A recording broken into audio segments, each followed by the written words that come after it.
Live from Indianapolis, Indiana. Welcome to the Crossroads Sports Radio Show, presented by Scott K. Nichols and State Farm Insurance. And now, here's your hosts, Brandon Reef and Jonathan Birdsong. Good evening, ladies and gentlemen, and welcome to Crossroads Sports Radio, episode number 286. I am your host, Brandon Reef. I'll be joined momentarily by my co-host here, JB. We got the big game. The big game is set. We've got conference championships to talk about, the AFC, NFC championships. We've got the big game 2 weeks from now. A little bit of NFL talk itself. We've got NBA basketball talk, college hoops, a few quick hitters tonight. So we'll do all that. Can't start the show without my co-host here, JB. JB, how are you? I'm doing all right, man. But, Circle City, man, they need some help, Brandon. I was going to put our name out there, Crossroads Sports, Brandon Reef and Jonathan Birdsong, to come out there and help fill some of these potholes in the Indianapolis area, man, because it's severe out here. Oh, yeah, so I heard that, man. I'm doing pretty well. I heard Eastside Washington Street is just horrific. Man, potholes. Like, hey, if you're living in the Circle City, man, right now, be safe out there, drive safely, man. You got to, slow down to grandpa's speed and whatnot, all that, man. But like, man, it's great. It's great to be back on the show, man, and talk some sports, man. I know we got some, we got some skin in the game because we got some impact sports kind of talking like locally here too as well. So like, man, Brandon Reef, what you want to jump into first? Yeah, so let's dive into the NFL, John. AFC Championship, Chiefs, Ravens. Me and you both had the Chiefs winning. It should be no shock. The Chiefs won the game. Bad Lamar came out. Travis Kelce could not be stopped. John, your thoughts? Right. We kind of what we both expected in this game. We didn't have faith in the Ravens. Man, what happened, man? Nah, man, you can't just glaze over. I know you're being nice, Brandon Reef, because you're a Pittsburgh Steelers fan, that you won't put down that flag. I get that. You're being real professional, but not really laying into him. But like, why give him but I'm gonna lay it into him for you, right? So like, man, come on, man, that's gonna be the MVP. That's gonna be the MVP performance. Yep. You know what I'm saying? I started coaching Jim Harbaugh coming into the pros, man. John Harbaugh needs to go back to college. Oh, so like, man, he looked like a shadow of himself. Okay, as far as play call is concerned, as far as the team wasn't disciplined at all. How many penalties did they have before we get to the fumbles, Brandon? Before we get to the fumbles, Zay Flowers fumbled, Lamar fumbled, interception, and triple cut. Come on, man, you look like, man, that wasn't even Madden on the easy level. Right. That's gonna be the MVP. Can't be. That cannot be the MVP, man. But that was a horrible display of the Ravens. And going into the game, like Lamar was talking about, like how he didn't have to duel. Like, man, what are you talking about, man? Like Michael Jordan, I think about basketball. Like Michael Jordan, Kobe Bryant, even LeBron, like they don't shy away from. Like, hey, we got to play them. You know what I mean? That's what it got to take to beat the champions, to get to the championship game. But right. Like, man, I was not impressed. I was more impressed with the defense of the Chiefs. Yeah. Because the offense didn't score a point in the second half. Yeah, they Spagnuolo lit up that defense up against the Ravens. And everybody's talking about Lamar and all this. I'm going to go right with you. I ain't heard anybody talk about no blame on John Harbaugh. I mean, or the Ravens, John, or the AFC's version of the Dallas Cowboys. Great regular seasons and all this, and then they go to the playoffs and they flame out.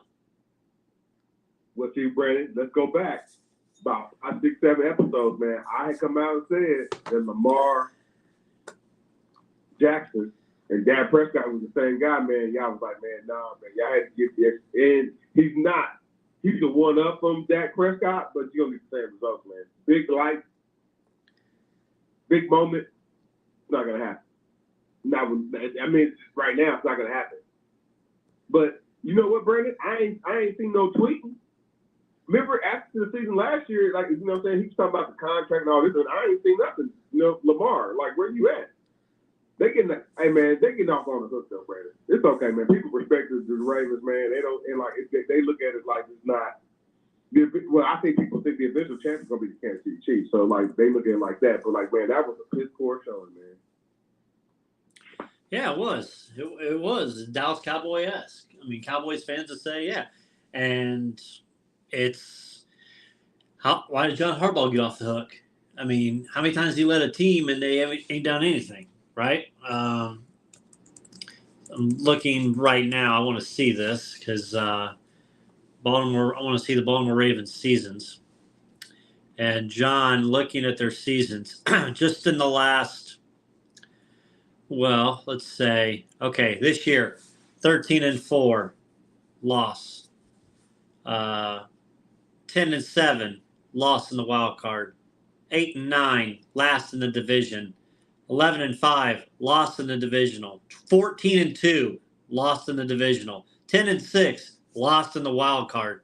I mean, this is since 2018. The Duke can't get it done. And I think he gets a pass because it's all the almighty John Harbaugh. But, I mean, let's be real. Yeah. He's... Well, they did win a championship with Joe Flacco. So that's what he's still carrying. he's going to bed with that. He's got 160 wins and 99 losses in his career. In the playoffs, John. He's played 22 playoff games. I did not know that. He pulled 12-10. Just above 500, but I get what you're saying. 12-10. You would think it'd be a lot more, right? Very much, as much as they were, yeah. They've had 1, 2, 3, 4, 5, 6, 7, 8, 9, 10. They've had 10 seasons of at least 10 wins. And 4 seasons, John, 4 seasons of at least 12 wins or more. And couldn't get it done. Now he's good on challenges. Is Odell coming back? Odell Beckham? Yeah. Oh, by the way, you got duped. You got duped. That's not his real dad? No, that was a fake account, man. You got duped. They were talking about it on the radio. It's a dupe. Man, that's crazy. That's good. I feel bad, man. I said, "Damn, JB got duped on it." I mean, that's like if that even if that was his dad, that's still crazy. But it wouldn't be shocking, right? With Odell. With Odell. NFC side, John. I don't think there's more of a way that a head coach can fuck up a game in their life than what Dan Campbell did with those Detroit Lions. Not going for field goals. Oh, wow. No, not going for field goals and a debauchery of your timeout call at the end that you called it that basically ended your game right there. And why you running the ball, just complete lack of experience. You keep playing with fire, John. At some point, the son bitch is going to burn you, and it burnt them the hard way in the biggest game of that franchise's history. Brandon, why they go? They did a flea flicker. That word. I couldn't believe it. You can't do that, man. A flea flicker is reserved for week 4, week 5, definitely preseason. And you should see at least a flea flicker in any college football game. You should be prepared to see that, right? But not. Come on, man. And I said, what are you doing? Because they struck first blood. They scored first. Yeah.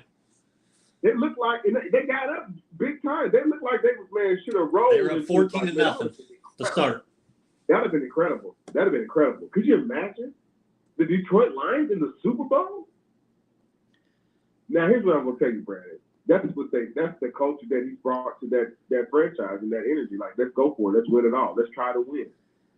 Let's not try to leave it in the kicker's hands. You know that. You know how football players are, man. They believe the kicker, he's a part of the team, but he ain't part of the team. So, don't tell McAfee. They went. I get it, but like they gambling. But like, how many moments do you being a gambler like that? How many moments and not disciplined? How many moments do you get like this where you got one? It's like 1 or 2 plays and you get to the Super Bowl. So I get that part of it. But like, man, that's kind of the culture of their team, man. Like, just go for it. Go for 7. Go for 8. Don't go for no field goal. I understand it. I don't like it because, like a coach, I'm with you. I'm right with you, Brandon. As a coach, if I put my coaching hat, I'm like, man, what are you talking about? you got to know time and feel too, though. You know what I mean? But think about what especially a playoff game. Before that camp. Right, but true. But think about, and I told you, and they were coming back. So you need all the points you can get. As it comes to chess, I told you, man, Shanahan, like, you know, not Shanahan, Shanahan, it was going out coaching, man. He probably couldn't believe Brock. I couldn't either. Brock Purdy, he turned into Tom Brady. Whoa. Second half. Whoa. Shout out Noble. I'm not saying nothing disrespectful. I said he turned into. I didn't say he became Tom Brady. There was a 17-point deficit at halftime, and dude, he went 13 for 18. I think something crazy. Momentum changed. Bad. Yeah, so I get what you're saying, but like that's their, and maybe he learns from it. And then next year we see a more controlled gamble. Why the hell on the third down do you run a effing running play? Do it on second down, then throw passing. That way at least stops the clock, and you don't have to burn a timeout where you still have all 3 timeouts you can kick and play defense like you've been doing. Or don't even play defense. Do it on side to where you got 3 timeouts at the 50-yard line. Makes 0 sense. Yeah, Dan Campbell cost them this game. I don't want to give a shit about the defense. I don't want to hear about the kicker. I don't want to hear about that. Dan Campbell single-handedly costed the Detroit Lions one of the biggest games of their franchise. Flat, period, done. They're going 14-3 next year, bro. Not a chance. They're going 14-3 and going to be an NFC representative. You said not a chance. Not a chance. Not with that. Not with coaching like that. Not at all. Does Andy Reid get there all the time by random plays like that? Maybe. Bill Belichick? No, he doesn't do crazy shit like that. Mike Tomlin, does he do? No, he doesn't. The teams that have the pedigree don't do that shit that kicks him in the leg. Tony Dungy? No, he doesn't.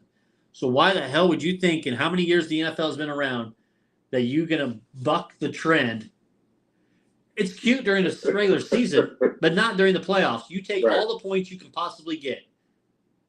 Especially when the house is on fire in the second house and you're seeing it, you're watching it burn down with you in it. So you need all the points. That's like saying, nah, fire department, just keep the hose on the truck. We don't need it. Fires go out on its own. Okay, delusional.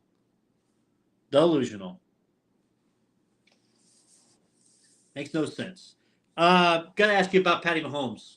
We've always said, well, we've been doing this show six years now or whatever. What do we call him, John? Patty Mahomes, the future Hall of Famer. Future Hall of Famer, John.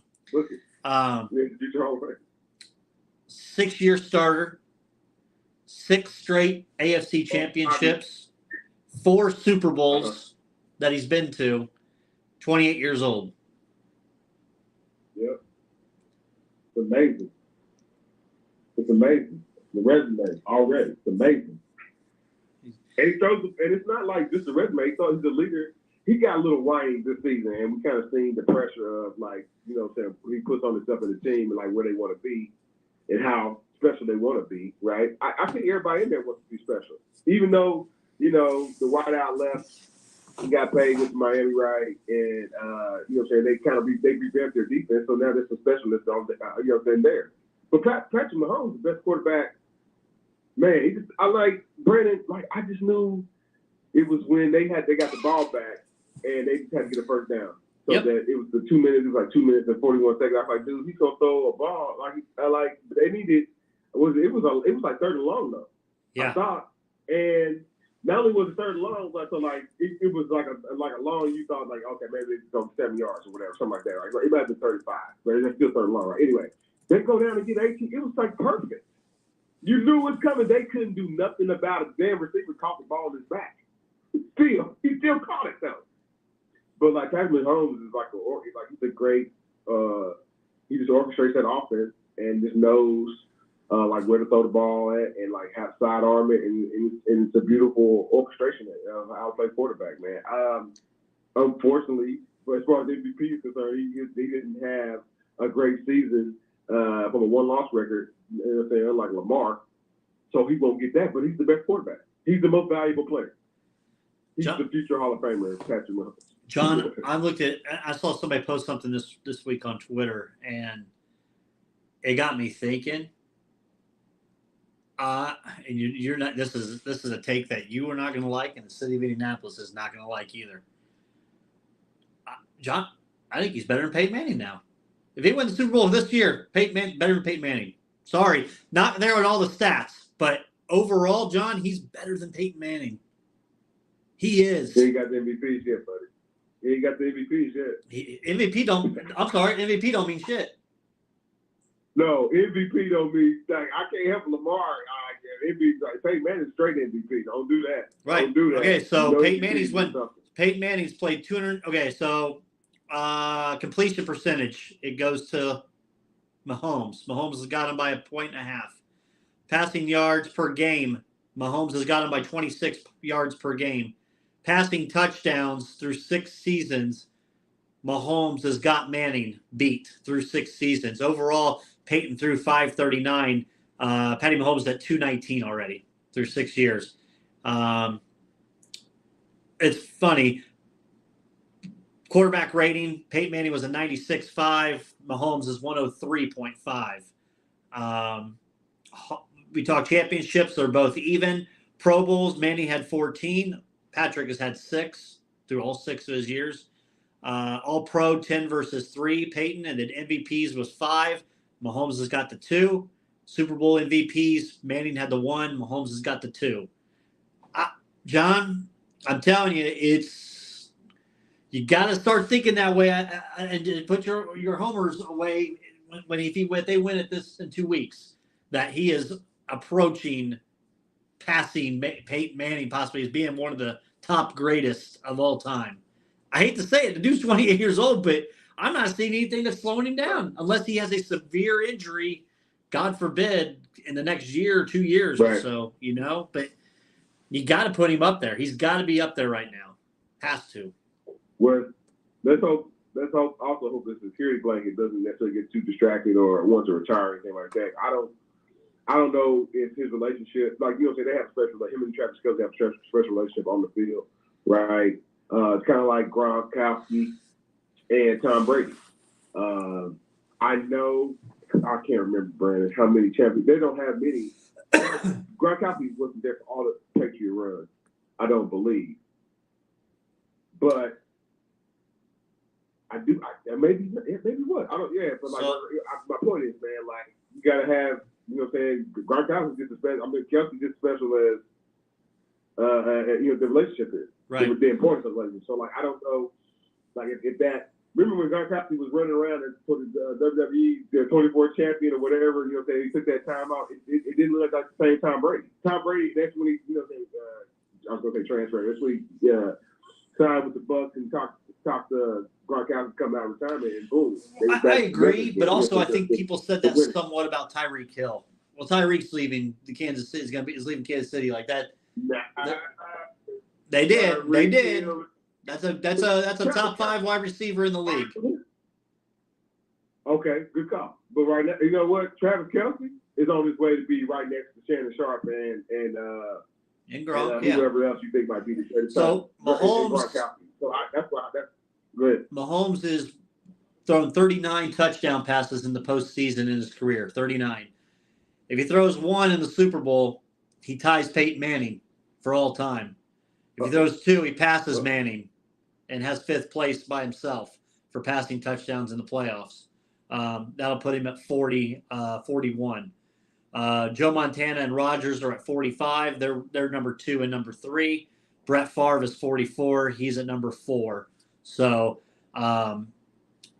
he has a chance to catch him this year. He'll probably obviously catch next year Montana, Favre, and Rodgers. Got a long ways to go to get 88. 88 is where Brady is at. Brady has thrown double the number that Rodgers and Montana have basically. But I just thought it was interesting. I was talking about the Manning versus Mahomes scenario. We got to start putting him up in that echelon. And he throws 1 touchdown this week or 2 weeks from now in the Super Bowl, and he'll actually tie Peyton. We'll see that little graphic on the game. So I'm not saying I'm not saying y'all there. I said you got to at least be taught in the conversation. He's got to start being in that conversation now. Right. Well, the Wisconsin people, And even in New York people that still believe in Aaron Rodgers think that he should be in this conversation, and like he's not in this conversation. We're not talking about Moderna and Pfizer. Oh man, don't get us banned. We had already mentioned Taylor Swift, and now you talk about COVID. Come on, man.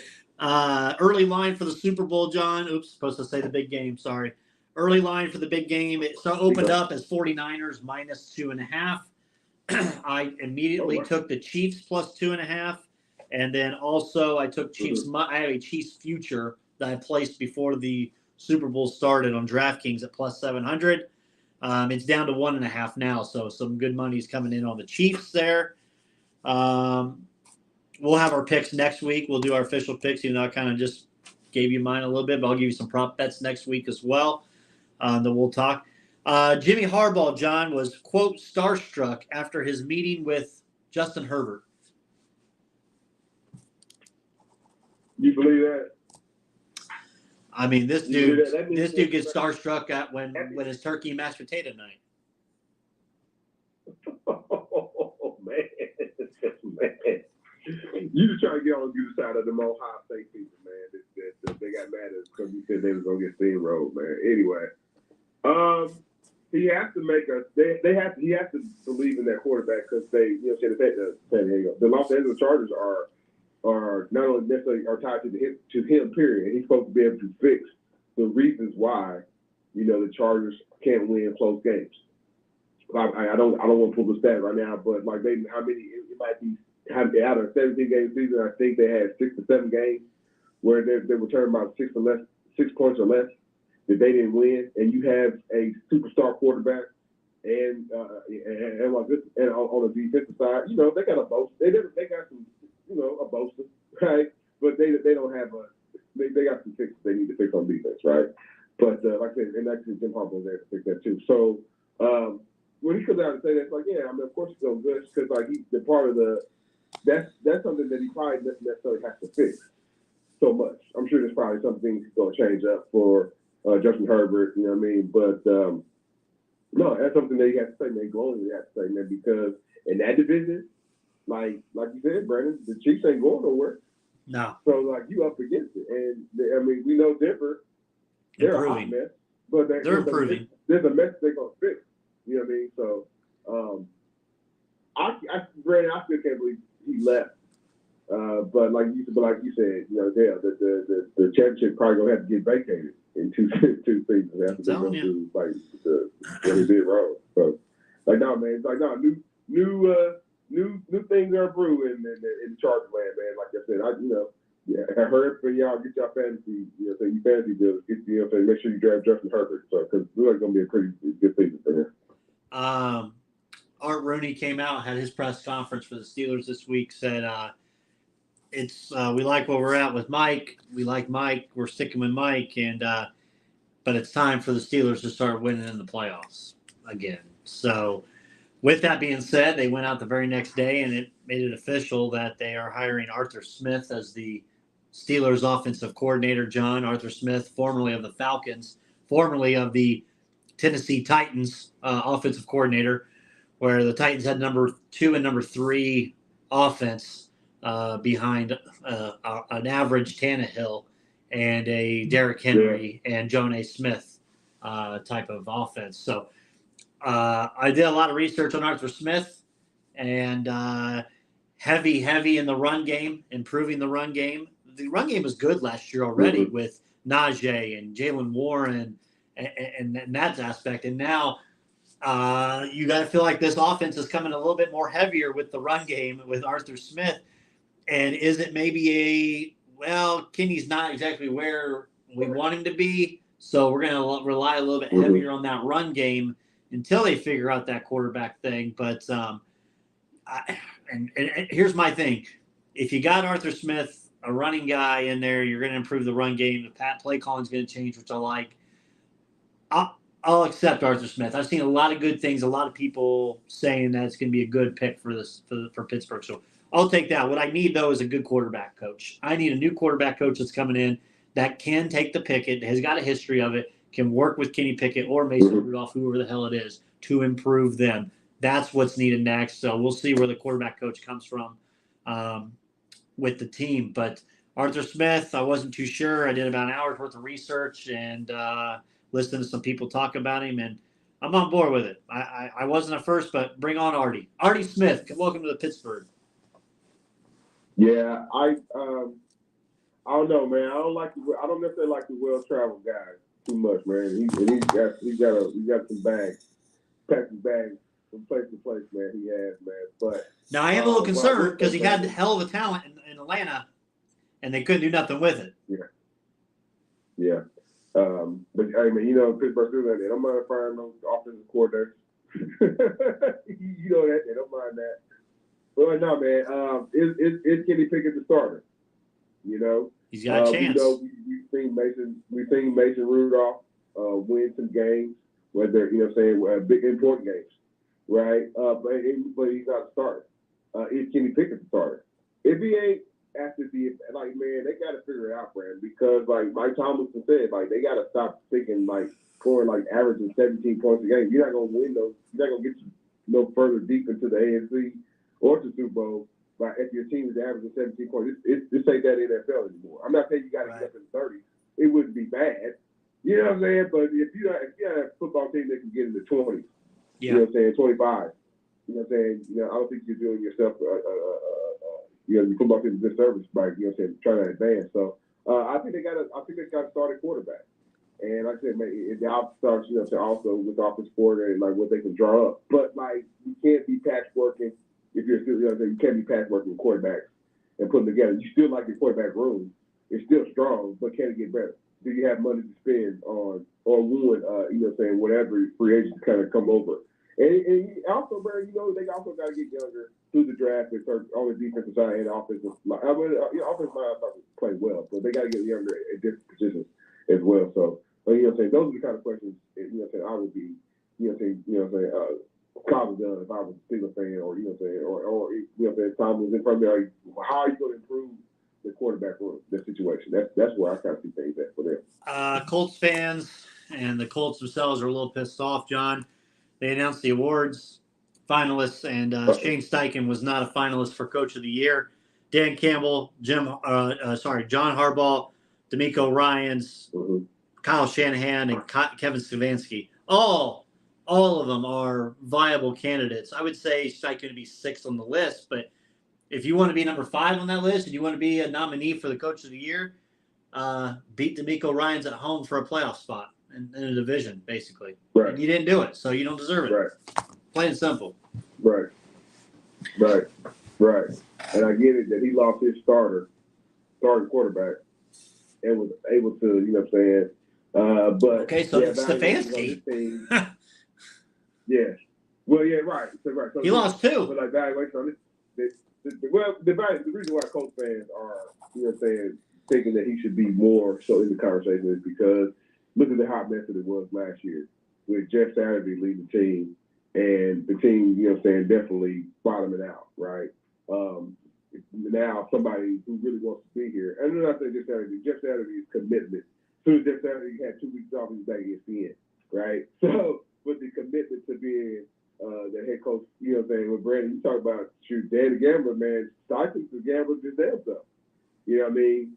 But I think it's a little different because he's more of an analytical gambler than Campbell. Campbell's like, hey, man, he's kind of going for it. But like, no, man, I get why Colts fans are kind of, you kind of got the nose up there why he's not on it. But like, hey, but you're right, man. But, hey, man, the coach didn't make the playoffs. So no matter how Gardner Minshew looks good, how he held the Pro Bowl. Now, but like Gardner Minshew, we didn't, they didn't make the playoffs. So Colts fans, we'll work on it next year. Jumping to the NBA, John, Pacers update. Pacers Celtics last night. No Tyrese after 5 minutes or 6 minutes into the third. No McConnell, no Mathurin. They were getting completely just blown the doors off at Boston. We've seen that recipe before, and they battled back. John made it a 1-possession game, down by 3 with 59 seconds to go. They covered the bet for me. I had them plus 8.5 against the Celtics. Just couldn't get it done, but Tyrese is back. His minutes are being kind of restricted here. big game tomorrow night against the Knicks. You got to feel like Tyrese is going to try to show out because Jalen Brunson's going to, because Brunson was pissed off that he is not the all-star starter and it's Tyrese. So you got to feel that matchup's going to be a little heavy tomorrow night against the Knicks, as it always is with the Pacers. And then even these two guys battling it for a roster spot probably for Team USA going into the Olympics next year. Or this year, later this summer. Yeah, Pacers got that buzz about them. They're a good team. They've beaten some of the best teams. They beat Boston already this season. They beat the Bucks already this season. Going trying to sweep the Bucks or Boston. That's a tall order. But they got some good. Like I said, they dug themselves out of the hole yesterday. I was kind of red flag for me, Brandon. Was Buddy Hield. Buddy Hield was kind of jaw-jacking with the Celtics coaching staff. Chance Bell is one of the assistants of the coach staff, man, and they had like a little back and forth on the sideline yesterday, man. So Buddy Hield's not necessarily he's a cog with this team, and I don't necessarily think he's not the leader, but he's not necessarily looked upon as not necessarily getting leader on the team. But me, man, let the play on the field play, saying, jaw jacking, trash talking with somebody who's playing, that's one thing, but talking with Chance Bell, that doesn't make sense at all. Yeah. You realize the night of the Pacers' last home game, I think it was against Phoenix, because they were in town, and it was weird because I saw Nurkic and Devin Booker that morning at a Starbucks in my establishment of work, so I was like, what the hell first, and then Booker obviously went out and put 62 on the board, so something was in that Starbucks drink. But what I did say is that morning, my associate, as well as I was pulling into work at 7:05 a.m., says, you won't just believe who pulled up here on a scooter. Ask him where the Embassy Suites is. Buddy Hield. 7 a.m. Wonder where the Embassy Suites is. So he did not have a good game that night. So whatever he had was not good, and whatever Booker had was good. So. Yeah, the reason why I really kind of bring up Buddy Hield is the fact that you still want him gone. I'm not trying to get him, man. He's a good shooter for the Pacers, man. I just think they have a crowd situation now too. Crowded, crowded bench. A lot of guys need development. The Jarris Walker kid needs more playing time, but you can't get playing time if he's playing behind Obi Toppin or and Buddy Hield, because they play him at forward. Obi had bad turnovers last night. Jesus, he threw one right to the dude late in the fourth. Yeah. So, but and you can go to Obi Toppin, get bad Obi Toppin, but I'm saying I don't think, but as far as trade, I don't think they're gonna make another trade. They should make a trade with South Beach. Is what they need to do. Drew, are you gonna bring in Tyler Hero? No, the other one. You want to bring in Jimmy Butler? Oh, I'd love it, just for a fucking year, just to see what we can do. Let's put all chips in on it. Oh my God. I want the perm too. No, he can say that. Leave that there. I don't really think Jimmy Butler gets traded. You don't think he does? I mean, they've lost 9 straight, so whatever they've got is struggle busting down there. And Riley ain't gonna stick with that too long. And you may just have to look out west at that little time clock that was on the tweet the other night. Yeah, LeBron. I mean, everybody thinks is that him telling they need to make a roster move? Dude, there's a photo going around on Twitter of him giving this look to fat-faced Darvin Ham that. Well, he's giving that look before to David Blatt. He's giving that look before to Mike Brown. He's giving that look to Frank Vogel before. We know what's happened. So if that look that you won't be here. Yeah, it's one of those. I don't know, man. Lakers need a winning streak. That's what they need. Doncic, not Doncic. 73, John. Embiid had 73. Embiid had 70, and then a couple nights before, Booker had 62 and Cat had 62. So scoring was up last week for those games there. Mm-hmm. And I had my conversations with D-Kai, and then I had my conversations with others and everything as well on Facebook, because there's Doncic shot the ball well. He took less shots. He made more shots, and he shot 11 less free throws than what Embiid did. That's why I personally thought it was more impressive. Embiid shot 26 free throws. Okay, shit. I hope you get to 70 if you shoot 26 free throws at least. I mean, damn. I mean, it's a feat. I'll give them all. It's a feat that they scored. Everybody doesn't play defense, so stop him. No. Stop him, right? I mean, Pacers, when's the last time Pacers never. Pacers don't play defense. The teams that play the Pacers don't play defense. Well, you know? That's what the team Pacers did beat. So give them credit on that one. Pacers did beat Philadelphia this year. I don't want to take nothing away from it. No. From any of the scoring. I just like it when it's done in a winning fashion. Like, you know what I'm saying? The Timberwolves, who kind of been like, even though they're still leading, I do believe they're leading the West right now as far as standings is concerned. But like they've had some silly losses. Yep. Where they you know, and that one against, you know what I'm saying, Carson Towns kind of like gunned the team out. So like, man, you know what I'm saying, if you're gonna put these big numbers, you know what I'm saying, 50 burgers, 60 burgers, and even 70, man, you know what I'm saying, come out with a dub, man, because otherwise it's just like useless stats. I missed a good game on Saturday night. I had to go back and watch the highlights, John. Well, I saw towards the end after Royal Rumble was over, but the Lakers and Warriors double overtime thriller, LeBron and Steph. Man, I had to go back and watch that one, John, because I missed it because of the Rumble. But, man, that was a hell of a game. Yeah, just to go back and forth for there, it ain't – when was the last time when did Cleveland win? 16. Beat them back in, 16, man. It ain't going to be bad. The last time it was like that beautiful kind of basketball, you know what I'm saying, Golden State versus Cleveland. And, you know what I'm saying, Kyrie and LeBron, like, they kind of give you those kind of feeling, those vibes. But, like, no, man, it was a great game. Hopefully, man, like I said, the Warriors, you know, they can do some tinkering and get back to their winning ways, too, man. People like seeing those teams because they're competitive. And they're thinking about winning individual games, but, like, putting streaks together and to get to the playoffs so they can win championships. But, like, right now, man, those two West Coast teams are on struggle bus. Yeah, Pacers right now, 27 and 21. They are the 6th seed. They've got themselves 2.5 games buffer between the Miami Heat because the Heat have lost 7 in a row. So Pacers got a 2-game buffer to stay out of the play-in games. Right now, they would be matched up to play the 3 seed if the playoffs start today, and it's who their opponent is tomorrow night, the New York Knicks. So I think it's going to be a big game tomorrow night between these two. I really do. I think it's a lot for Tyrese to show out. I think it's a lot for Jalen Brunson to show out here. And, you know, Tyrese got injured last year in New York. So you got to believe with him coming back, he's going to want something to show on that big stage before this.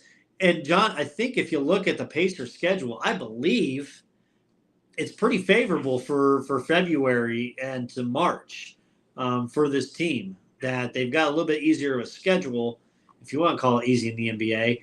But you've got the likes of, and I know they've struggled with Charlotte in the past, but you've got Houston, Detroit still, Toronto twice, New Orleans, who's going to be a tough one there. But then you've got Orlando, who's giving you fits. You've got Chicago, then Detroit again, Brooklyn twice, Miami, who's struggling, you know. So there is a chance for this team, and I feel good right now with them being 27 and 21.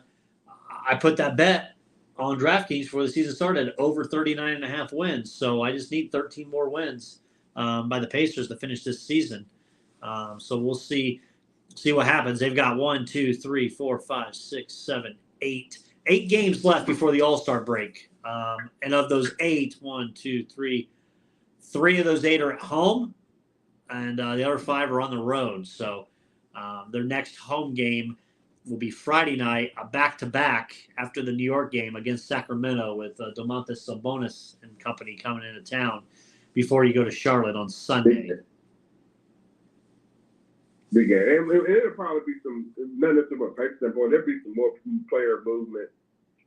You know what I'm saying? That it kind of happens in between now and there's some potential win streak to first kind of put themselves in maybe getting at that playoff position. I sent you a message this morning, and Aaron Nesmith had a hell of a game last night against the Celtics. He continues to have a great season right now. Johnny's he's averaging 12 points a game, 3 rebounds, and 1 assist per game and a steal.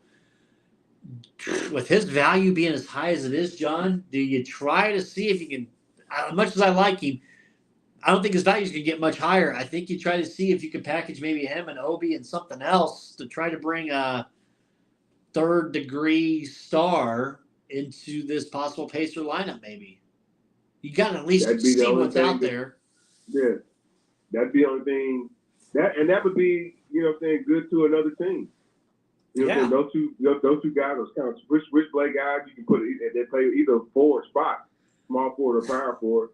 Problem is, he's our best defender. That's the only bad thing. Yeah, that's why when you predicted that out, I'm like, man, you could do that and they can send you somebody back, but like that, whoever that third person is, that he better be somebody that's more than emerging. Right. You know what I'm saying? It's a definite, hey man, this kid is really gonna be an all-star because like I said, he plays undersized all the time. So, right. I mean, he was guarding Tatum, he was guarding Garnett or fucking Durant. So Durant, yeah. But yeah, I would love to. I just don't know what you're gonna do with defense, because if you get rid of him, then we're probably gonna give up 170 on defense at that point because he's our best defender. So we'll bring our guy on. We got him on hold here. Decop, what's going on? Hey, what's up, fellas? How y'all doing tonight? Good. Hey, I don't have a lot of ranting going on tonight, so I'm a little worn out. But I did want to talk about the 65-game threshold that Tyrese had talked about and said it was unfair. You all know I'm a balanced and fair Pacer fan. Tyrese Halliburton out of his damn mind. He needs to take his issue up with the Players Association and his team rep, because this is put in place because the players don't want to play when they go to a city that they don't desire, right? You know, and I'm not one of those fans that, oh, you got to play because I'm going to watch you play. I don't care who plays. I'm going to go to the game. But there's a lot of fans that want to go to the games because of those star players. And they've decided over the last probably, 8 to 10 years that they're going to pick and choose when they want to play. So that's on them. So that's why the rule was implemented. Then you got this jackass Draymond talking about how he felt that Embiid played because he had to play. No, man, he didn't play because he had to play. He knew and he understood that the medical staff says you're clear to play. So play. So if you don't take those games off when you shouldn't, you don't have this as an issue. It's like PTO time for us regular people. You know, the other part with the Halliburton thing, the Pacers and Halliburton fumbled the ball in the Portland game. They brought him back, played him 35 minutes for a game for Portland because he was coming back with Pascal. So then subsequently 5 games he misses because of, you know, they say that they were just, you know, being cautious. No, they weren't. He wasn't fully healed. He hurt himself again, and it cost him 5 games. What they should have did, what they did last night, put him on a minute restriction, like they should have done in the beginning. You know, maybe ramp him up from 12 to 15 to 18, so whatever the case may be. But don't try to fool us knowledgeable fans that thinking that, oh, he was back healthy, he re-injured. No, he didn't. And I don't care what Tyrese said. He's 100% wrong when he talks about this is a bad rule. It's a great rule. As a matter of fact, I was hoping there was more like 70 games that he had to play, not just 65. So from my perspective, you know, there's no bigger fan of Tyrese than me. But if you're wrong, man. And he's to me, and Draymond, he doesn't even count. Draymond, you Brandon, you sent me that link with Brandon when Draymond talked about the Pacers and all that. What he just said last night, opened his big ass mouth, took all that away. Because he doesn't think it through. He said that Kawhi won the Defensive Player of the Year award when he won 51 when he played 51 games. Actually played 64 games that year. These guys, they're a fountain of misinformation, quoting the Will Monsoon, right? A fountain of misinformation, and these people just they absorb it and they digest it. Why? Because hey man, he's a star. He must be knowing what he's talking about. It can't be any more wrong. Yeah, they even said scientifically that taking off games does not equate to keeping you injury free. Yeah, you know, it's disappointing. That's disappointing. Well, it's also disappointing because like you sound became inflated because the ESPN in the world, the TNT in the world, they brokered a deal with you with corporate America to have this in place now. Let's not forget, like Larry Johnson and Larry Bird, you know what I'm saying? They're two great. They out of top 5, top 10, wherever you want to put them at. They top 2. They were making $3 million. That's their top money. $3 million. Yeah. And they didn't have no cuts, no crest, no cuts, no frosted flakes, no cuts with profits, none of that. Now, Steph Curry, he makes $44 million a year because you know what? The NBA, when you like you said, they negotiated and say, man, we want a part of that. That's how that filters down. That's how we have to. So like 100%. You do yourself a disservice. You do your fans a disservice. I'm not saying if you're bleeding and can't play, if you something broke, I get it. But like, that's different. They don't want to play. Yeah, they'll be playing because they don't want to play. If a guy legitimately hurt, you got to understand that. And so I think that there should be some type of a clause, right? So if you got a guy, in Tyrese's case, he had a legitimate injury, right? This wasn't, load management, okay? If you say you missed 3 to 5 games consecutively, right? You take those games out of the equation because he was legitimately injured. Because you know that. You saw it on television, right? You saw the split. He wasn't a pacemate. There was a pacemate split. So you look at that, it's okay, well, we'll compensate for that. But my issue is when these guys are talking about it's such a horrible rule, it's sort of like when we talk about in finance. Did you not read the fine print? Man, the rule was in place last summer when they talked about this.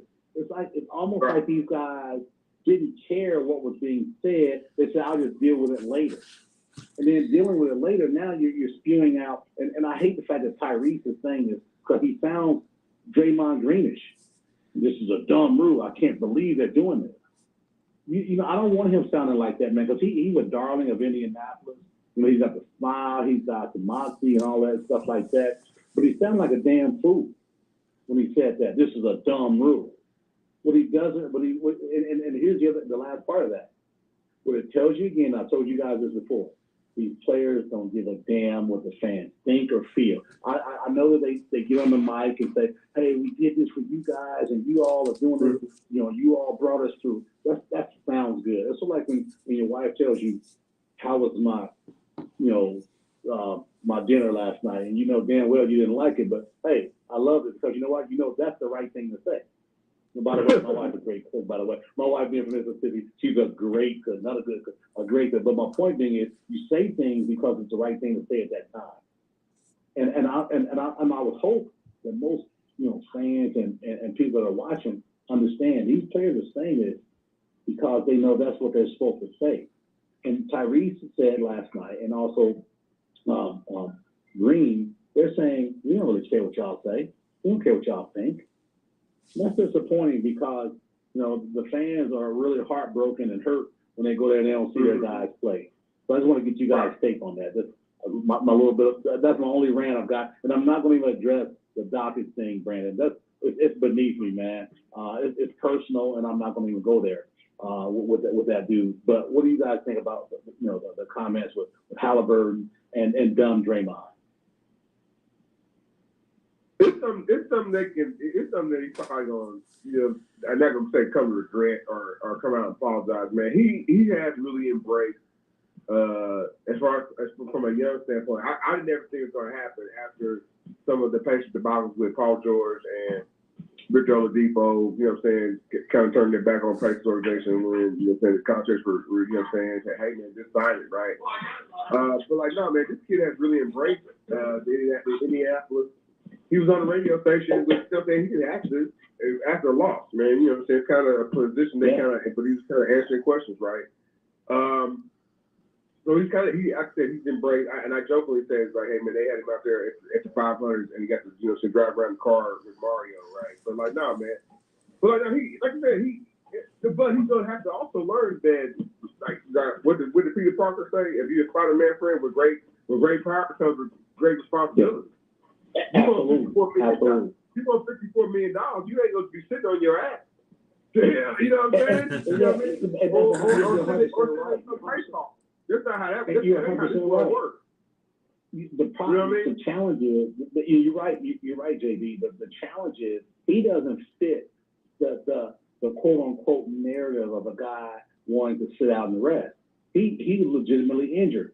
With that said, though, he and the Pacers mismanaged his injury the night he played in Portland, 35 minutes in a game when they lost. That's gonna happen.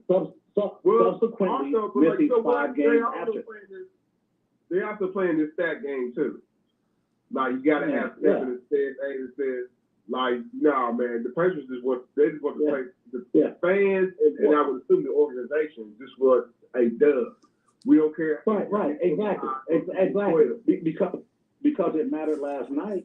Because to Brandon's point, I would have loved, and my boy had messaged me last night. He said, man, why can't Halliburton get in? I said, now they finally got him on a minute restriction. Because the place I was at last night, I wasn't listening to the game because it was a TNT broadcast. And the only person I really want to listen to is Mark Boyle doing the Pacers, right? So listening to that, I'm like, no, he's on a minute restriction. You can tell.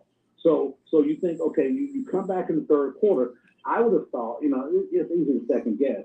I would have thought, okay, you put Tyrese in the second half of the fourth quarter, because he played, right? Because they came back in that third and they blitzed them. And I would have thought, okay, you put him in the end. But they didn't, so be it, and I'm not one of, at least we came back and we almost won. That doesn't matter. In the loss column, it's a win or a loss.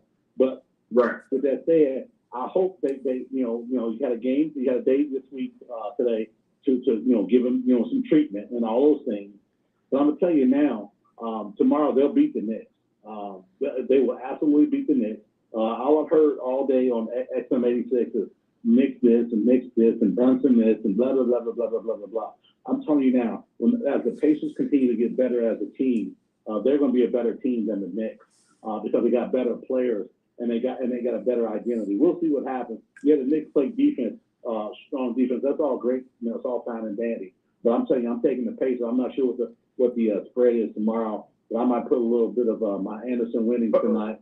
I say Anderson. I mean my my winnings tonight towards that because I think the Pacers want to beat them because there's a lot of talk, a lot of hype. And I think the Pacers are pissed after last night of having an opportunity to potentially win that game when they didn't. So we'll see what happens. Knicks -3 right now is the current line. I'll jump on that. Yeah, I'm matter of fact, since I'm here. I mean, since I know my cousins at Anderson, I'm gonna go ahead and slide down and see what happens there. We'll see what happens. But no, I don't want to ever be called a homer when it comes to the Pacers. I love them, but man, Tyrese couldn't have been more wrong last night. And then my last point about that is I'm not sure why Ben wasn't playing. He played pretty well the night before. He didn't hurt himself, and this is this low management crap. I don't like it. He was fine. He was up cheering, jumping up and down. He was okay to play. I mean, say for instance, he's not okay to play. Maybe you don't play him 30 minutes. Okay, fine. Maybe you play him 15 minutes. And he's 21 years old. He's 21. What do you think about what do you think about Shapiro? Shapiro. He's the one guard. Is that Shapiro? I thought it was Shepard. Jesus. The young guard. Shepard. You doing Shepard? Ben Shepard. Oh, you know why I like Ben Shepard, right? Because he wears black 26, so you already love that. But I love his energy. I love his fight, man. My challenge is, so you all were talking about earlier about a trade. We got to get Jarris Walker on the court, man, too. Because he and Ben Shepard are our foundation of youth because we don't have a first round pick next year. And I'm okay with that because those two guys have shown that they're worthy of wherever these other picks would have gone this coming up summer. Would you all agree with that? When you and then right, and Darius Walker, they're gonna be better. Right, they'll be better basketball players than anybody he's gonna pick. Yeah, right. Yeah. So I'm absolutely good with it. Yeah, I'm absolutely good with it. To me, I mean, even if Pascal doesn't sign, losing those 2 first-round picks this year doesn't mean anything because they're both going to be in the 20s. They're going to both be in the 20s, and you rinse and repeat again, right? So I'm encouraged by how things are going to go, how things are going with the Pacers. A little disappointed my boy Isaiah didn't play last night. I didn't hear that he was, I know he came back from the concussion, but it was a DNP coach's decision. Man, it was a good opportunity, man. The big man played for Boston. He really kind of pumped Turner last night. We talked about it before. Turner just doesn't go up strong, man. He just doesn't, and he's in his 9th year, and it's not going to change. That isn't going to change. I'm not too hard. I'm not going to be too hard on Miles Turner this year, man. This has been a No. He's had a good year. He's who he is, right? He's going to double clutch. He's going to bring the ball from his hip, like the ball that got blocked at 3 seconds ago. He turns his back from the basket, and you got to grab that thing, man, with those 2 big hands, and you try to flush that thing, man. So again, he's who he is. Like I told y'all last, when I was in down south in Alabama last week. I want to keep him. I don't want him going anywhere.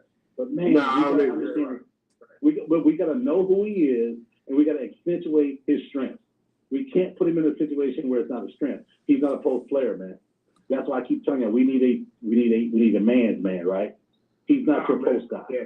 When you put Brogdon on him in the post, and he can't move him, and he can't do anything with him, that was bad. So I'm deeply encouraged, man, by the Pacers, man. Last night game. They fought and they came back. Yeah, they were down 20, but in the NBA today's day, 20 isn't insurmountable in any way, shape, or form.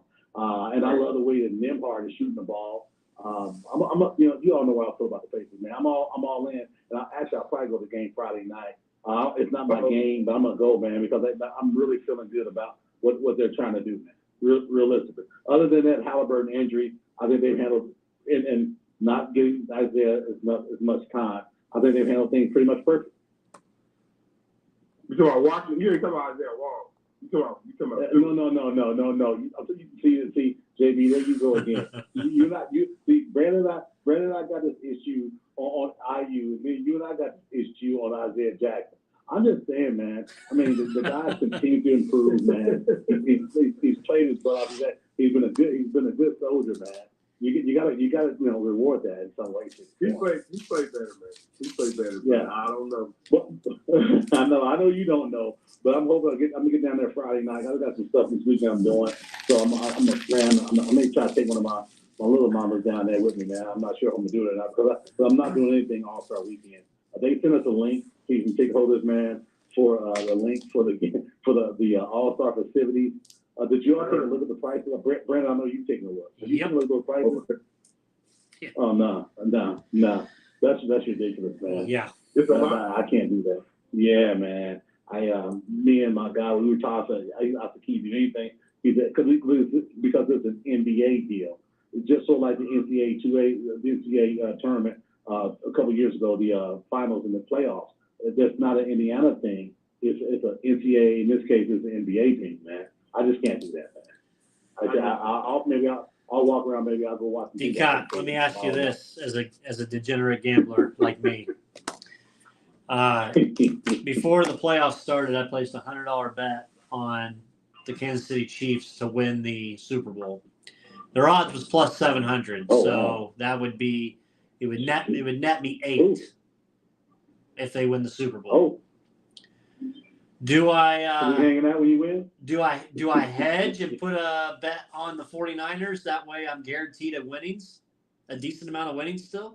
Well, the junior gambler and Cott would say absolutely yes. That's what I'm thinking. He would absolutely say yes because you just don't know. It's a two-way go, right?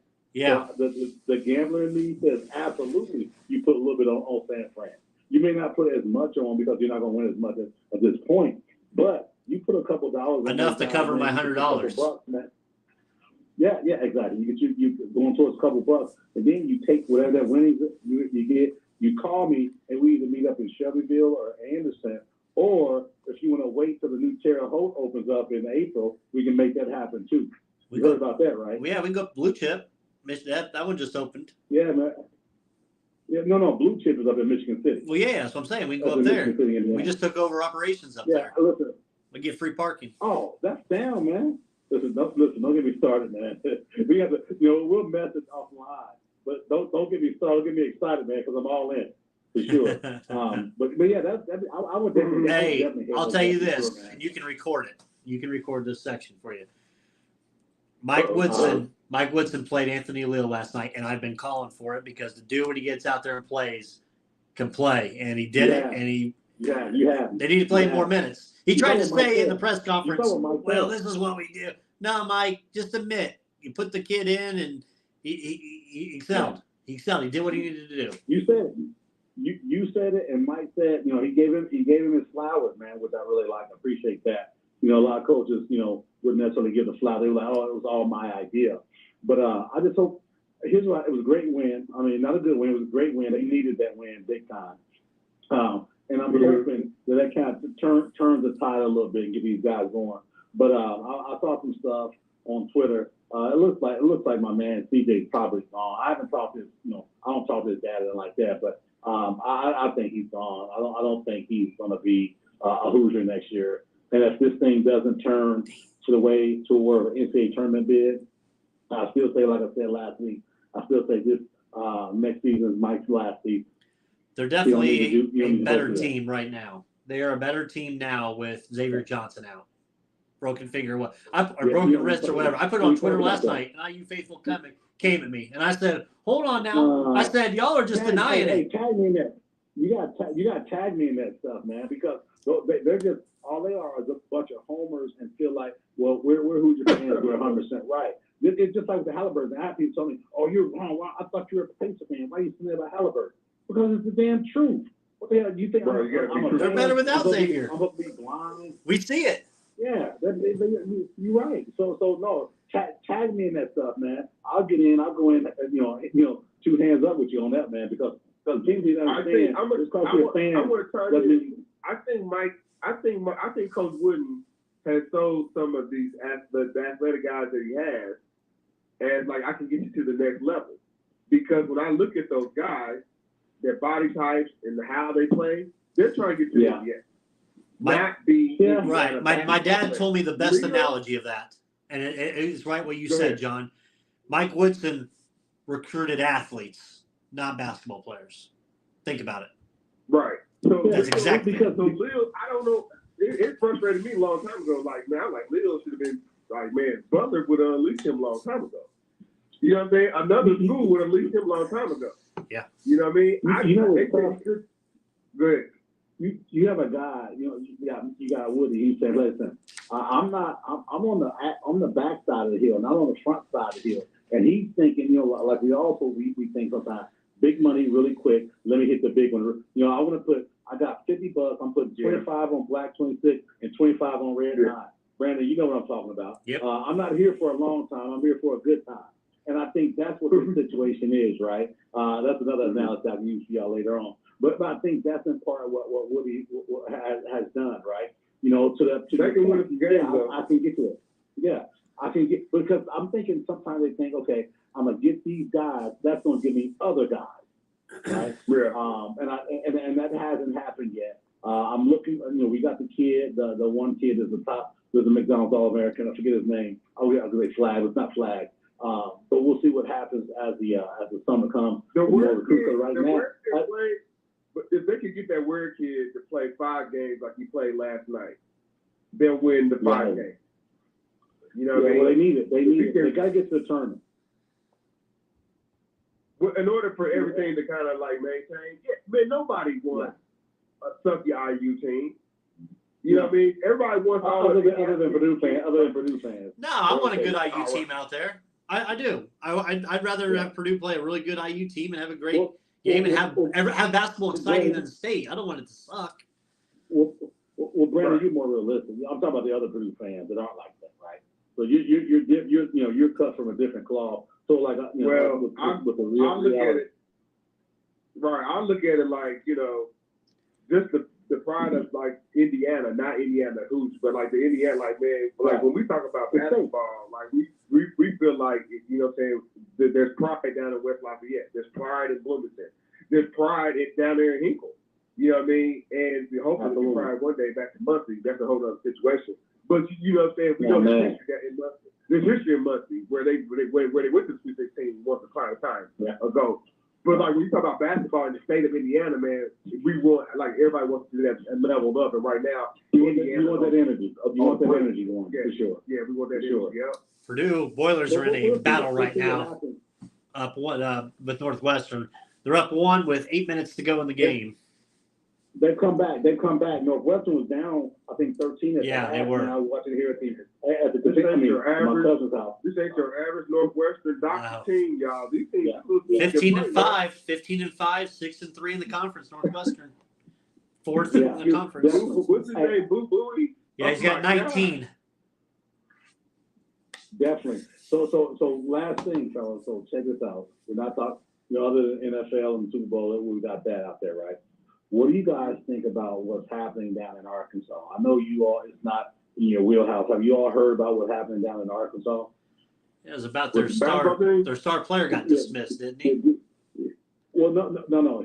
Devo wasn't the star player, but he's a senior. He was his 4-year starter or 3-year starter, and he had a relationship with one of the players. Well, one of the other players, I guess it was a triangle. Devo quit the team, and the understanding is, big picture-wise, this is an isolated situation down there.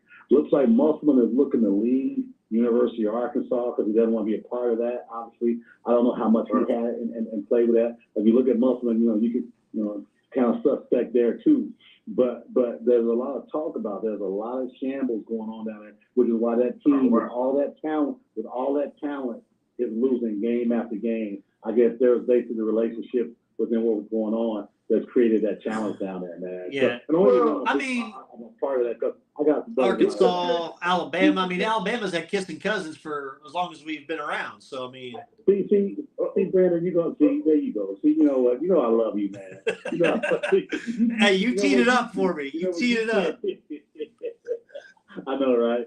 Well, yeah, I guess they were, guys are down there, man. There's a triangle relationship down there, man. When Devo found out about it, obviously he didn't like it, and he decided to leave the team. Now he's a senior. Now he peaked his freshman year when they went to the tournament. They went to the Final 8, and I don't know what's going to happen with him. But yeah, it's a lot of mess down there with that situation, man. And they talk about it's the highlighted is there in Arkansas, but there's a lot going on in college hoops with that regard, man. Not just girls basketball, but guys too, which is kind of throws me a little bit off because I never thought that way. But it makes you wonder, man. These guys look like regular guys, and you wonder. Like fraternizing at work, I just keep it way 100 from a personal standpoint. It always messes up the business. Man. I'm talking about from my personal standpoint. Brandon Reed knows me. Yeah. But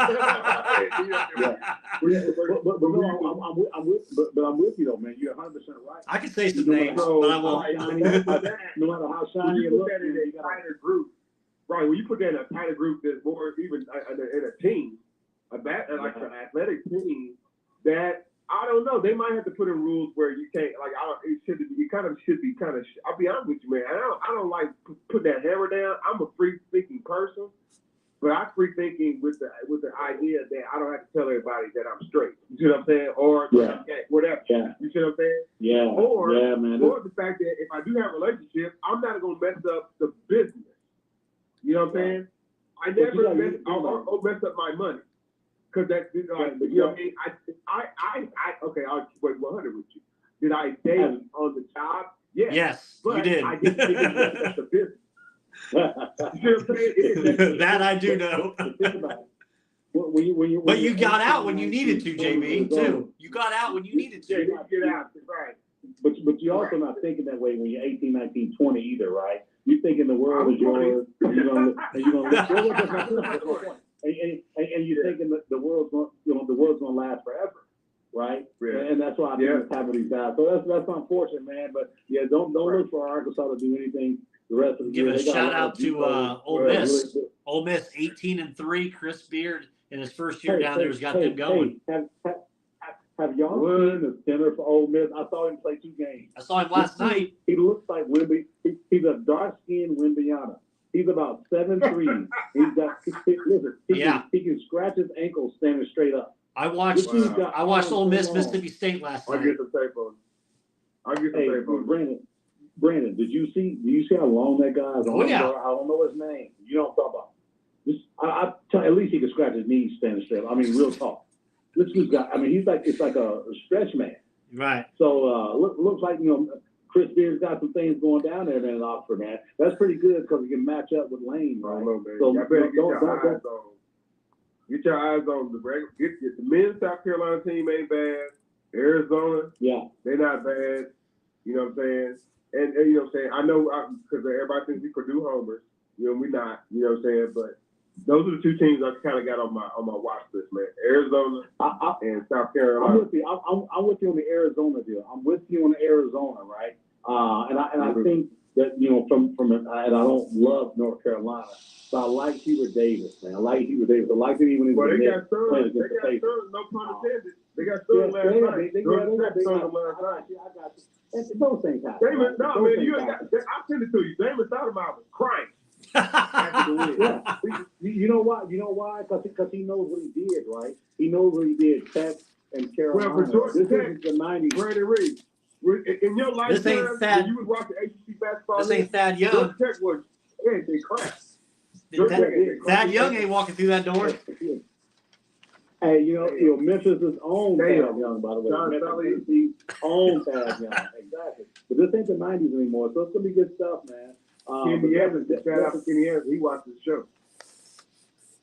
Brandon, definitely put some lean on that San Francisco, man. And when things get right, now that you're talking about, you got this a property up there. Let me know, man. We can go right up 31 straight to the shot, or we can go take 65. Take 65 around, and we can make it happen, man. Say we just make the loop, hit them all. For sure.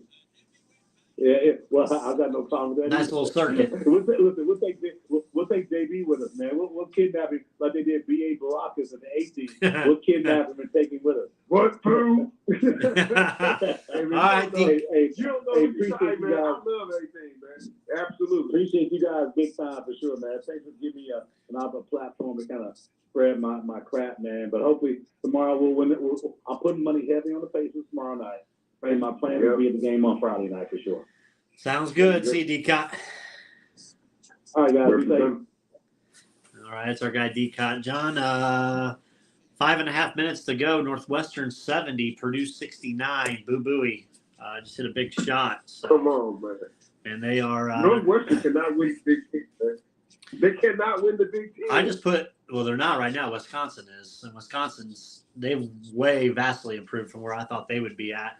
I just put money on Northwestern plus 3.5. DraftKings had it live at plus 3.5. I said they're hanging right in there with Purdue. This Purdue team, I don't know. Braden Smith's got the turnovers right now, the turnover yips, but it's Trey Kaufman-Renz shooting 2 of 6, 5 points. He's missed 5 free throws. Braden Smith's unfortunately not up for the world. Yeah. For top points, which is crazy. He probably should be mentioned. You know what I'm saying? Those other guys got gaudy statistics though. But in his case, he's probably playing on first and second best team in the nation. Leading scorer for Purdue right now is Lance Jones. Lance Jones has been a shot in the arm this year for Purdue and Matt Painter's squad. The transfer. Just what he's done out there. 18 points tonight so far. 5.5 minutes to go. Purdue just down by 1. We'll see what happens. John, you gonna watch NBA tonight? A couple good games will be on TV here, starting at 8:30 on NBC. Durant's return to Brooklyn and Dame's return to Portland tonight. Both of them. Man, when you mention Kevin Durant and Dame Lillard, it makes me go back and think about our show conversation when we talk about the most overrated NBA players list. Yep, it's coming out, people. Ladies and gentlemen, Crossroads Sports, I'm gonna cut this audio my damn stuff. I'm making sure this list is coming. I'm just gonna give you a little teaser. Brandon Reese is already on file. Brandon Reese is already on audio, video, saying that Kevin Durant is overrated. All right, I'm just gonna repeat it for him. Facts. I'm gonna equal Brandon. I'm gonna probably make you even madder, y'all. My person, Vince Carter, overrated. Overrated. He's the Michael Jordan of The hate Canada. mail is, stop it. The other dude, they call him Air Canada too. Remember? Who, T-Mac? What was his name? Nah, the other dude. Remember when? Oh my God, I cannot remember. He was Donyell like Marshall? the wing player. Oh.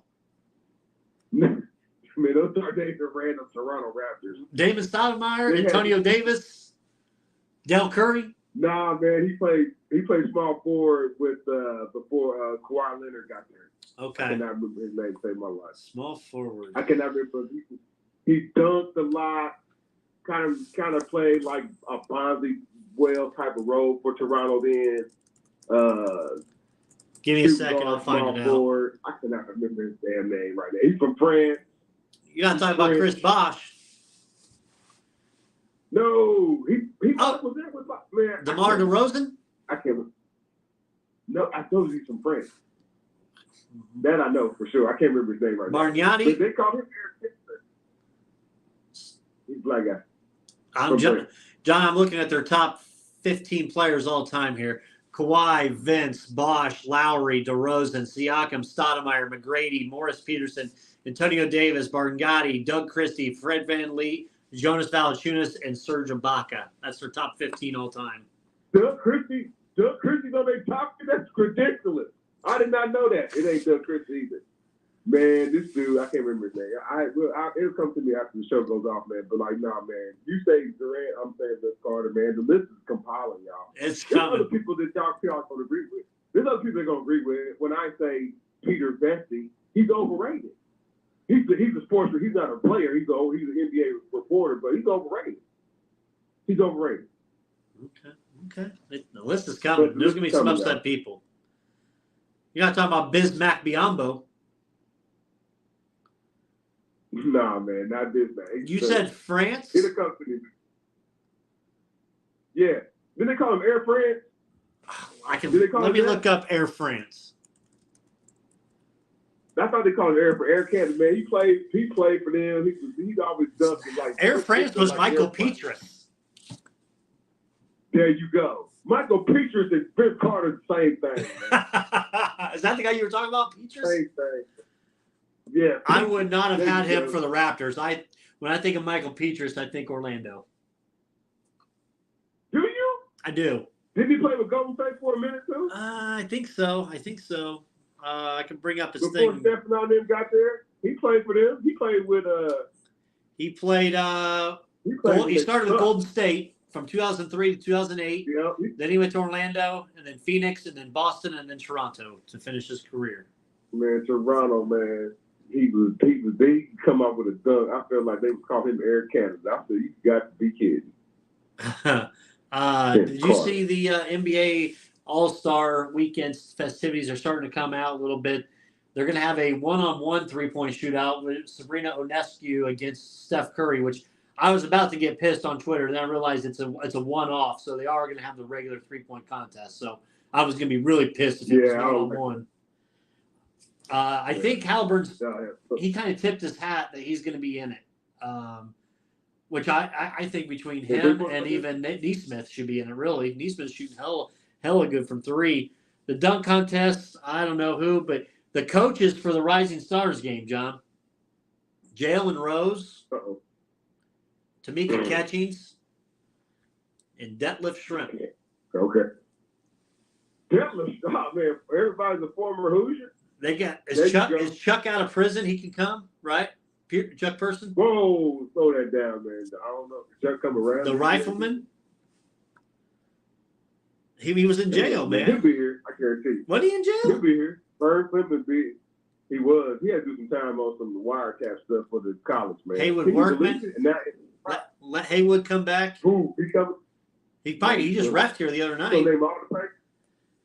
You gonna name all the obscure papers? That's what you gonna do? You know what we need to do, John, for the offseason? Mark this for an offseason. Write this down. NBA offseason, we're going to go through and we're going to give our top 5 players of every team all time. Top 5? Top 5 all time of every team. Right. We'll start with like the East division, one of the divisions in the East, and then we'll hit another division, and then another show we'll hit another division, and another show we'll hit another division. We'll do that over the summer. I think that'll be a great little nice argument thing to piss people off on. So good. I'm getting texts right now, man. Talking about you said Vince Carter was overrated. I said yeah. Vince Carter's overrated. I'll say it again. Give me Sharon White. Come on now. Give me Michael Finley. Let's go. Walt Williams. Same situation. Give me Walt Williams. Well, you did disrespect. Wait a minute. Hold on. Did you say Paul Pierce was this? You said Paul Pierce was overrated. Paul Pierce is overrated. The truth?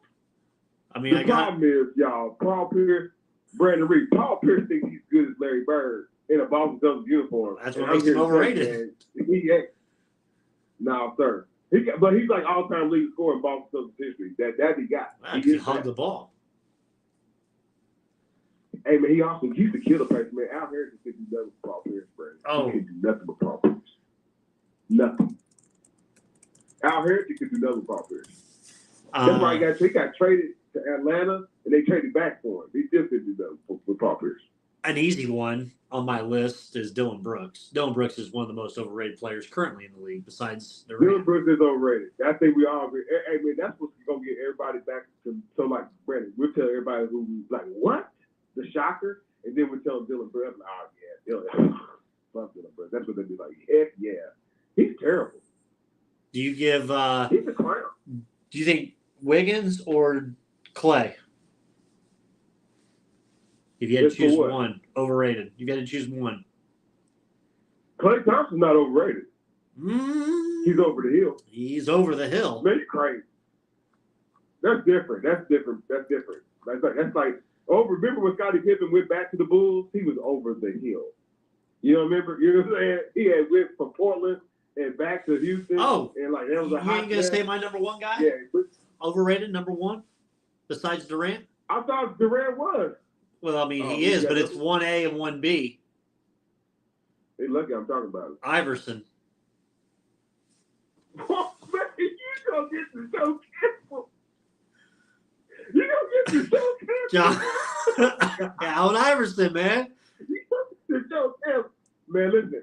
I get mad. I'm gonna tell you right now, Brandon. This is best my talk.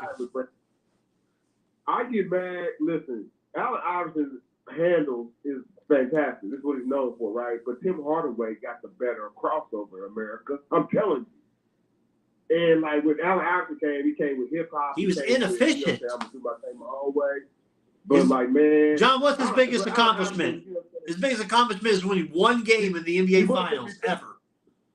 He was MVP. He was MVP of the league. He had 11 All-Star selections, but his biggest success was winning one game in the finals. That was his biggest success as a player. Great score. He stepped over. But stepped over Tyronn Lue. He was inefficient. You know what I mean? Very inefficient. It was really man. He gunned, but he had nothing but rebounds around him. Tyrone Hill, Dikembe Mutombo, Eric Snow, Aaron McKee. He got nothing but rebounders with him, man. Matt Geiger. Defensive play. Yeah, that's what I'm saying, man. He was still inefficient. Samuel Dallenberg. Now somebody try to get Samuel Dallenberg from the show. Somebody on my show said, or my work said, you're forgetting two. Now I'm forgetting Stephon Marbury as one, and then this one I had to fight him on because I love me some of this guy, Carmelo Anthony. Okay. He ain't overrated. I'm not gonna say Carmelo. He's not overrated. No. I mean, he just talks like when he talks, you want him to shit like, man, shut up. Greatest Olympian of all time. And he got a national championship. Yeah, I respect that more than anything. That shit was, man. Remember that run? That was magical. I had a older fella ask me if Karl Malone. Nah, man, Karl Malone not overrated. He didn't win a ring. He was a great regular season player. Man, He just couldn't achieve the most important goal. He's on the dream team. Slow that down. He's on the dream team. Okay, Stockton to Malone, that's iconic. That's iconic. Stockton Malone's iconic. Mm-mm. Chris Bosh? Is overrated? Yeah. He's not on the list, though. No, he ain't on the list, but about this one, I told you this one. We're trying to give the list away a little bit, but I said DeMarcus Cousins. Man, you know what? DeMarcus Cousins over in Japan right now is averaging triple-double. I follow him. I follow the Japan League. Is he on the He's show? over there averaging triple-double, man. I don't know why he can't play over here. They won't let him. And you're right. I was going to put Penny on there, but Penny's injuries, I won't count that against him. Nah, man, put some real people that really like overrated. Like, man, what? Why did they ever have him on the team? Mitch Richmond? OJ Mayo. Overrated. Who'd you say? Mitch Richmond? Don't you never say that ever. I knew that was going to get a. That was a good Don't thing. ever say that again, man. Mitch Richmond. Don Nelson made the dumbest move ever. He traded Mitch Richmond to the Sacramento Kings for Billy Owens. And that dude was overrated. Listen, Billy Owens was a real good college player. The biggest big man overrated I'm going to give. I've got one who's been in the league. Now he's out of the league, and I don't think he's going to come back. He's playing overseas. But I'm going to put Dwight Howard in there on my side. He's not overrated. Yes, he is, John. Love, he never adapted his game to the modern NBA. He never did. He has no jump shot. His shooting sucked, and he can only do something very close, and he was inconsistent. He made one NBA Finals appearance. When they beat Cleveland, him and Jameer, that was a magical thing, man. And who was in the small forward? It was Rashard Lewis. Yeah. All right, we got to bring our guy on. We ain't had him on in a long ass time. I'm surprised you remember the phone number to call here. What's going on, Reggie? What's going on, man? I see you got jokes, man. I see you got jokes and everything. Well, it ain't jokes, man. You ain't called in like 3 months. Well, we're going to skip all that. But you and Bertrand must be high if you're going to say Allen Iverson is overrated and not saying Carmelo Anthony ain't overrated. Allen Iverson is never overrated. And just because you don't win a ring don't mean you ain't overrated. No. You saying Allen Iverson overrated, you might as well say Big Ben and football is overrated. You know? You might as well say the Steelers have been overrated. Ever since 78. Listen, you went silent ever since your Colts lost and coughed up the bag. You've been silent. No calls, no nothing. Hey, the Colts beat the Steelers, right? So what that mean? Yeah, and look where it got you. It got you an exit. It got you an early exit. We're doing. Hey, while we're sitting there doing playoffs, you guys are doing appreciation nights for Darius Leonard. Come on, everybody! Woo! Hey, I'm sure y'all didn't have a bad pack to go to the next game because y'all knew y'all was going home. I'm sure they had flights booked to Hawaii and everywhere. Hey, John, I think you were right. You were right. John, you were right. D. Cott was our #1 caller. That's what you said. You're right. Hey, D. Cott's your #1 dominant. He wants to be me. He thinks he's me. He ain't better than me. First of all, a Tide fan can't be better than me. And didn't Cousins win a national championship? I heard what you said about Cousins, Bertrand. DeMarcus Cousins didn't win nothing.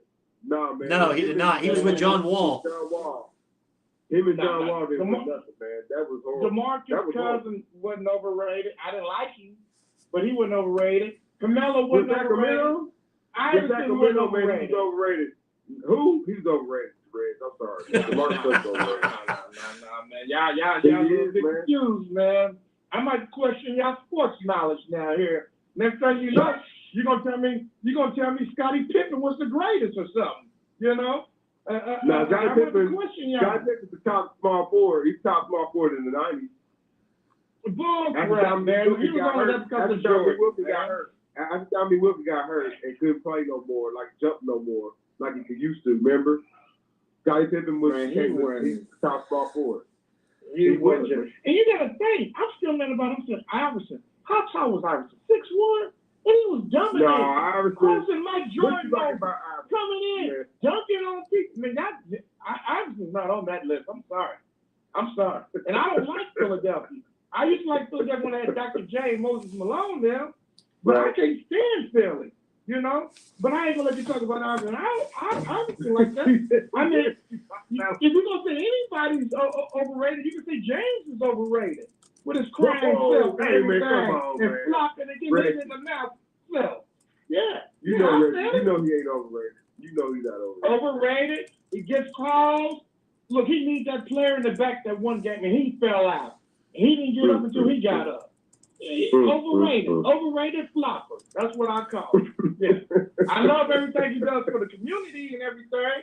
I love the charity event. I love how he treat cancer patients and everything. You know, off the court, I don't take nothing away from him. But on the court, screw him. Hey, man. Hey, what the you think Pacers. about, and I know you interacted with all the Detroit Lions fans, what do you think about that play caller, Dan Campbell? I understand it. I don't necessarily vibe with it, but I understand it. I don't agree with it, but I understand it because he's been doing it all year. I would have kicked the 3 points both times, you know. But that's what Detroit's been doing all year, you know. You know what I mean? Man, they got robbed in Dallas, you know, but you know, and really I didn't have a problem with Detroit winning it because there's enough bums that like San Francisco, and I was ready to, troll a little bit, you know. Now I gotta be a Swiftie because I hate San Francisco more than I hate Kansas City. And I want to be a Swiftie. Yeah. Shout out Mario. Mario with his 49ers. You mean Jose? Or Jose, yeah, not Mario. Not Mario, Jose, yeah. Well, Anthony Richardson next year is going to get out there and become the full-time starter. And then, Sexy Red going to start showing up to the game. And then there you go, man. You can join, you know what I'm saying? You can join that brigade, man. Sexy Red and Brandon Reed. Look up Sexy Red. I'm going to tell you the truth. That's what's coming to the game. I didn't have a problem with the Texans, and I didn't have a problem with Detroit because I only know one Texans fan and I only know one Lions fan, and they usually don't troll me. So I usually don't have a problem with them. I don't really care for Kansas City fans. I don't really care for San Francisco fans. But and I know you're not supposed to root for teams in your division, and really I wasn't. But if they had won, I would have been cool. But if you look at the AFC South, the quarterbacks coming through the AFC South, that division is going to be tough. Coach going to get some wide receivers, and we're gonna get back. And AR understands that, he's vital to the team, and I think they're going to be okay.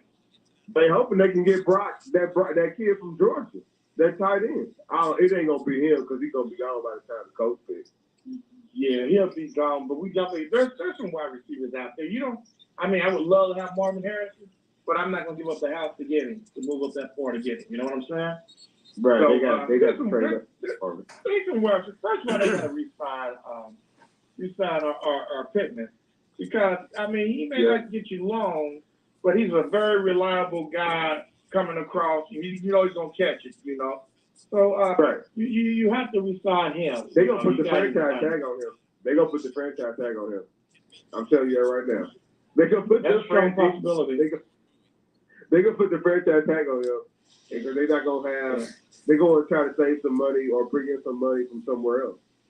To fill out a different position. I think because Brandon and Rick, I think they got to figure out who's staying and who's going.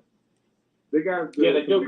Kenny Moore's up too, right? Yeah, Kenny's up, and Zaire's not up, right? I don't think he is. There was somebody else on the defense that was up. Oh, Julian Blackmon's up as well. Julian Blackmon and Glover Stewart too. Stewart's up too, eh? I know. I think maybe. I think Stewart's up too. Yeah. Man, I wouldn't be surprised if they go younger in those positions. Man, we can't look, we're ahead of schedule, like I like to tell people. We're going forward, Steelers going backwards. It's all good. They're gonna bring back Gardner. Hold on. Is Gardner coming back? Better be, he's a Pro Bowler. If he gets more money somewhere else, he won't be. But John, you know what? Pro Bowl's a joke. With our third string quarterback. I'm not mad at him. I hope he's on the bench. I hope he never has to come in the game, but I ain't mad at him, Right. I'm happy to see Dallas lost. I'm happy to see that. That was a meltdown. Dallas didn't That's just what we lose, wanted you to Reg. call.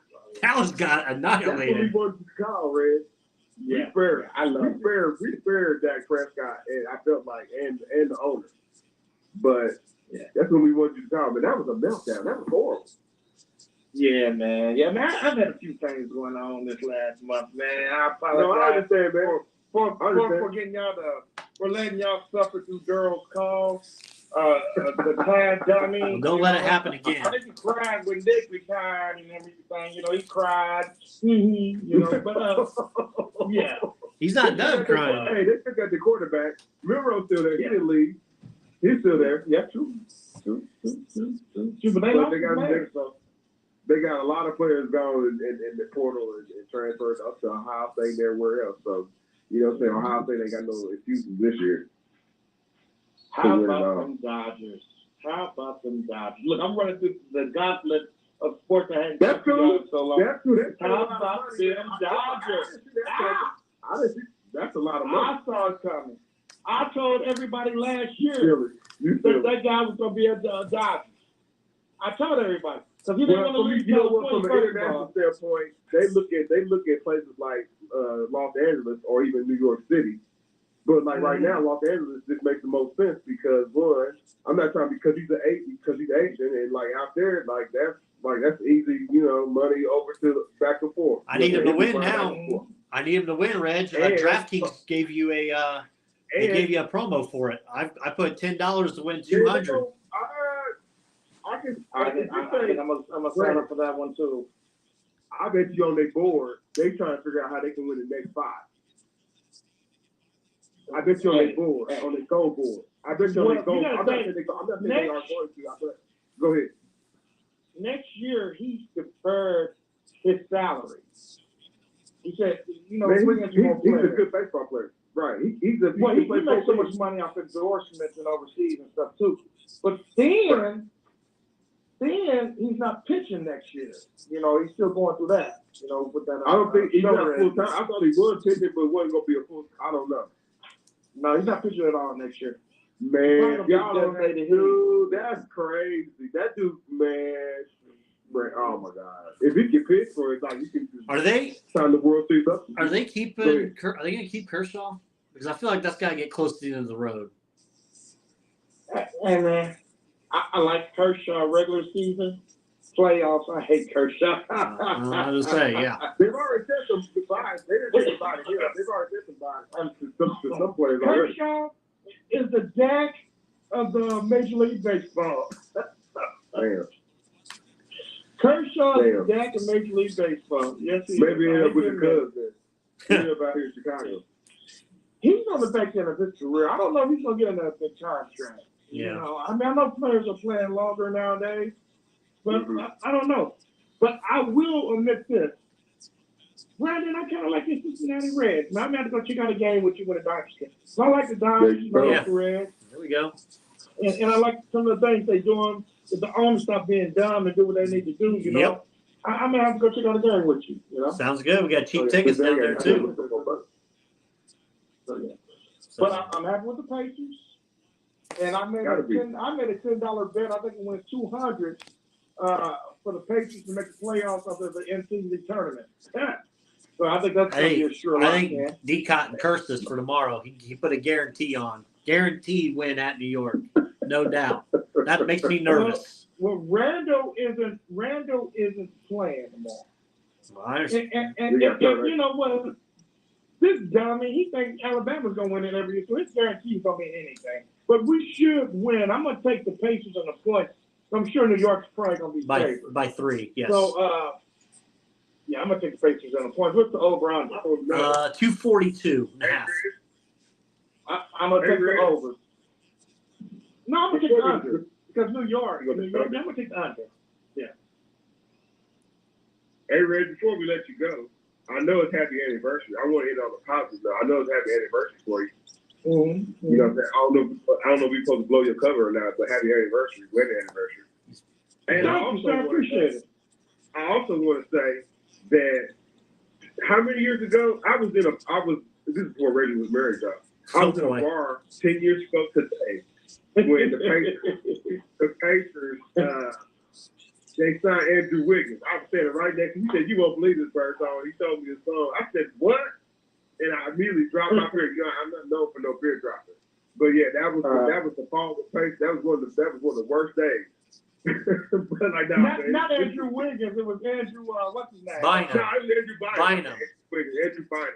Yeah, they brought in Andrew Bynum. That's horrible. That was a horrible. Yeah, that was horrible. That was horrible. The Pacers made some bad moves, but I think now they're on the right track. I can see us winning the championship in the next 4 years. I can see it. I hope. You heard it here. Next 4 years. All right. I hope so. All right, Uncle Reg, thanks for calling, my man. I'm glad to hear you're still alive. And please continue to call in so we don't listen to D-Cot the entire time, even though we love D-Cot. Yeah, he told me I had him on for a whole 30 minutes, and y'all was thinking about naming the show Crossroads. He had to co-host with me one day because Deep State eliminated JB. Man, they took out my phone, man. They took out my phone. I couldn't get back on. I had D-Cot with an hour with me. He was on for an hour. Oh man, I feel sorry for you. That sucks. That episode went straight to the relief. Thanks, Reggie. See you, buddy. Good vibes, Red. Take care. All right, John, update on the Boilermakers. We're in overtime in West Lafayette. Purdue up 85-84. Northwestern at the line with 3 minutes to go. Purdue hit an and one at the end of regulation, and Edey missed the free throw to take the lead. Northwestern came down, missed Boo-Boo. He missed a shot that I thought was going in. So we went to overtime. Purdue up one with 3 minutes to go in OT currently. So, man, what is it about these doctors? I don't know. Northwestern. They're not doctors. They journalists. They got down to they smart people down there in Northwestern. They got a hell-of-a basketball team this year, y'all. Yeah. Last thing I have, John, will end the show. Royal Rumble. Jade Cargill made her debut. I thought it was an impressive debut by her. Yeah. Bailey wins the Rumble. I have no problem with her winning the Rumble. Roman wins his match. I did like the way that match ended. I do. Cody, two-time Rumble champ. You called it. I had CM Punk. Punk injury toward tricep out for the next 4 to 5 months, John. Ugh, rough. It's this is certainly like a WrestleMania that what it could have been type. Now they may be pivoting to put Seth against Cody for the title of Mania, and then it would be Roman versus The Rock at WrestleMania. They may pivot to that if they don't keep Cody and Roman on the path that they currently have. They're thinking about pivoting it because of it. I told one of my buddies, I said, John, you have to, when Seth's back from his injury and when CM Punk's back from his injury, I said, you got to have these two fight at SummerSlam because they're going to be the healthiest they are and they're coming off of rehabs. Make the match at SummerSlam. That's the best you can do. Then it'd be post WrestleMania, right? Yes. I'm talking about WrestleMania next year. No. That you can't wait for Seth and CM Punk to fight next year WrestleMania. You can't do it. Do it at SummerSlam this year. Okay, I got that. Okay. If they can get out there by now, by then, yeah, for sure. They're supposed to be expected to be healthy by then. I thought it was decent the card they put together, man. Good spot with Jay.